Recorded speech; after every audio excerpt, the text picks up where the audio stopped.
আসসালামু আলাইকুম। তোমার নাম কি? কোথা থেকে এসেছো? ওয়ালাইকুম আসসালাম স্যার। স্যার, আমার নাম রাকিব, আমি রাজশাহী থেকে এসেছি। রাজশাহী তো আমের জন্য বিখ্যাত। তুমি কি আম খেতে ভালোবাসো? জি স্যার, খুব ভালোবাসি। বাহ, আম যেমন মিষ্টি তোমার উত্তরগুলো যেন তেমন মিষ্টি হয়। তো বলো দেখি, সেনাবাহিনীতে যোগ দিতে চাও কেন? স্যার, আমার স্বপ্ন বাংলাদেশ সেনাবাহিনীতে যোগ দেওয়া। দেশকে রক্ষা করা, শৃঙ্খলাবদ্ধ জীবনযাপন করা আমার ভালো লাগে। দেশের জন্য নিজের জীবন উৎসর্গ করতে চাই। বাহ, বেশ ভালো কথা বললে। আচ্ছা ধরো তুমি সৈনিক হলে, তোমার বাবা মা যদি বলে সেনাবাহিনীতে যোগ দিও না, অনেক কষ্ট হবে, তাহলে কি করবে? স্যার, বাবা মা আমার সবচেয়ে কাছের মানুষ, আমি অবশ্যই তাদের কথা শুনবো, কিন্তু দেশের ডাক আসলে আমি দ্বিধা করব না। আমি তাদের বুঝিয়ে রাজি করাবো। সেনাবাহিনীর স্লোগান কি? সমরে আমরা, শান্তিতে আমরা, সর্বে আমরা দেশের তরে। তুমি কতটা শৃঙ্খলাবদ্ধ? সকালে কয়টায় ঘুম থেকে উঠো? স্যার, আমি প্রতিদিন সকাল 5টায় উঠি। বেশ ভালো। সেনাবাহিনীতে তো কঠিন পরিশ্রম করতে হয়, শৃঙ্খলা মানতে হয়। তুমি কতটা শৃঙ্খলাবদ্ধ? সকালে কয়টায় ঘুম থেকে উঠো? স্যার, আমি প্রতিদিন সকাল 5টায় উঠি। সত্যি বলছো তো? মনে রেখো, সেনাবাহিনীতে ঢুকলে দেরি করার সুযোগ থাকবে না। স্যার, সেনাবাহিনীর নিয়ম মানার জন্য আমি সম্পূর্ণ প্রস্তুত। শুনলাম তুমি নাকি প্রেম করো। স্যার, মানে? সত্যি করে বলো, কয়টা গার্লফ্রেন্ড আছে? স্যার, গার্লফ্রেন্ড নেই। মনে রাখবে, সেনাবাহিনীতে মিথ্যা ধরা পড়লে কঠিন শাস্তি। স্যার, সত্যিই নেই।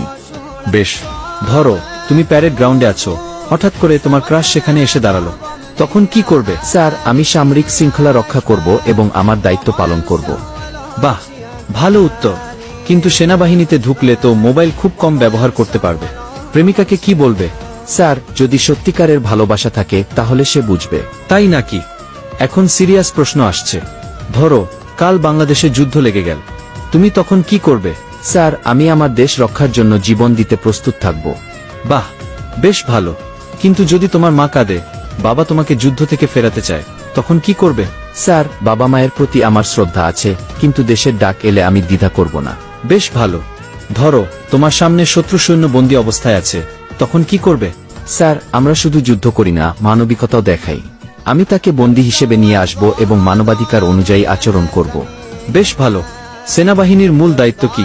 স্যার, দেশের স্বাধীনতা ও সার্বভৌমত্ব রক্ষা করা, দুর্যোগের সময় জনগণের সহায়তা করা, শান্তিরক্ষা মিশনে কাজ করা এবং দেশের আইন শৃঙ্খলা রক্ষায় সহায়তা করা।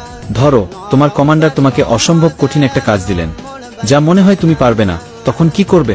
স্যার, আমি হাল ছাড়ব না, সর্বোচ্চ চেষ্টা করব। সেনাবাহিনীতে অসম্ভব বলে কিছু নেই। খুব ভালো। যদি তোমার সামনে কোনো ভুল সিদ্ধান্ত নিতে দেখো, তাহলে কি করবে?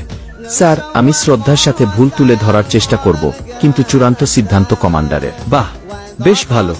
যদি একদিনের জন্য সেনাপ্রধান হতে, কি পরিবর্তন আনতে? স্যার, আমি নতুন রিক্রুটদের জন্য আরও উন্নত প্রশিক্ষণের ব্যবস্থা করতাম, যেন আমরা বিশ্বসেরা সৈনিক হতে পারি। অসাধারণ উত্তর। তুমি অনেক আত্মবিশ্বাসী। তোমার উত্তর আমাদের ভালো লেগেছে। আল্লাহ যদি চায় তোমার চাকুরিও হয়ে যেতে পারে। ঠিক আছে, তুমি এখন আসতে পারো। স্যার, আসসালামু আলাইকুম। ঠিক আছে, তুমি এখন আসতে পারো।